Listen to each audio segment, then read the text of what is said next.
तुळजापूर पंचायत समिती सभापतीपदी विक्रमसिंह देशमुख तर उपसभापतीपदी रोहिणीताई विवेकानंद मेलगिरी यांची निवड करण्यात आली आहे। निवडणूक निर्णय अधिकाऱ्यांनी निवडीची घोषणा करताच कार्यकर्त्यांनी गुलालाची उधळण करीत मोठा जल्लोष केला। सभापती उपसभापती निवडी होताच नूतन सभापती विक्रमसिंह देशमुख, काटी उपसभापती रोहिणीताई विवेकानंद मेलगिरी, सिंदगाव यांनी तुळजापूर तालुक्याचे आमदार राणा जगजितसिंह पाटील यांची सदिच्छा भेट घेऊन आशीर्वाद घेतले। या प्रसंगी आमदार राणा जगजितसिंह पाटील यांनी नूतन सभापती व उपसभापती यांचा सत्कार करून पुढील वाटचालीस शुभेच्छा दिल्या। यावेळी बोलताना आमदार राणा जगजितसिंह पाटील म्हणाले की आपल्या नेतृत्व गुणांमुळे, कार्यतत्परतेमुळे आणि जनतेप्रती असलेल्या दृढ बांधिलकीमुळे तुळजापूर तालुक्याच्या सर्वांगीण विकासाला नवी दिशा मिळेल असा ठाम विश्वास आहे। ग्रामीण भागातील नागरिकांच्या समस्या सोडवण्यासाठी आणि विकास कामांना गती देण्यासाठी सभापती व उपसभापती प्रभावी व लोकाभिमुख कामगिरी करतील अशी अपेक्षा त्यांनी व्यक्त केली। तसेच आपल्या नेतृत्वामुळे तुळजापूर तालुक्याची प्रगती अधिक वेगाने घडो हीच सदिच्छा असल्याचेही आमदार पाटील यांनी सांगितलं।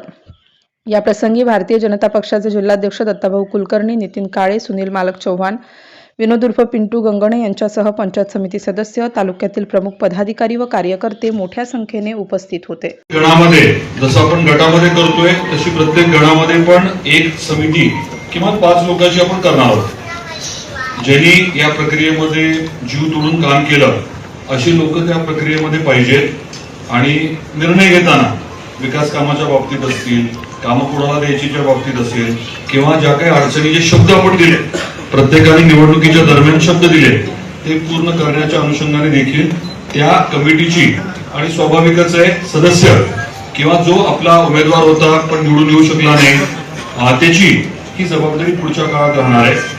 आपण तंत्रज्ञानाचा थोडासा वापर जास्त करणार आहे आणि त्याचा वापर करून जसं आदरणीय देवेंद्रजींना अपेक्षित आहे त्या पद्धतीने काम आपल्या इथे आदर्श काम करावं लागणार आहे। आईचा आशीर्वाद आहे आणि त्यामुळे मी देखील मानतो की माझी जबाबदारी जरा जास्त वाढलेली आहे। आपल्याला हे देखील मला आवर्जून सांगायचं आहे की रणवीरना सभापती करण्याच्या बाबतीत आपलं ठरलेलं आहे, परंतु मी विचार असा केला होता की सुरुवातीला उपसभापती करून काही काळ त्यांनी अनुभव घ्यायचा आणि मग सभापती करायचा, परंतु सुनील रावचे हायपर झाले होते त्यामुळे जे काही घडलं त्याचं सगळ्यांनी विसरून जायचं, त्याचा काही विषय नाही।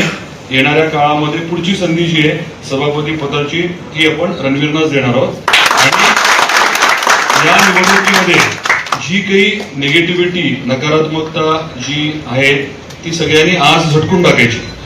मी प्रत्येक बूथचा अभ्यास करायला सांगितलाय, म्हणजे आपल्याला सगळ्यात कमी मतं भारतीय जनता पार्टी म्हणून किंवा शिवसेना म्हणून आपल्याला सगळ्यात कमी मतं कुठल्या बूथमध्ये मिळाली तर प्रत्येक बूथचा प्रमुख आणि त्या बूथ मधले जे आपले इतर लोक आहेत, जे बूथचा आपला अध्यक्ष आणि प्रमुख, त्यांना आपण विचारणार आहोत की नेमकं झालं काय।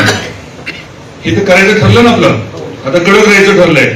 तुम्ही कुठलं काम घेऊन आला की बूथ नंबर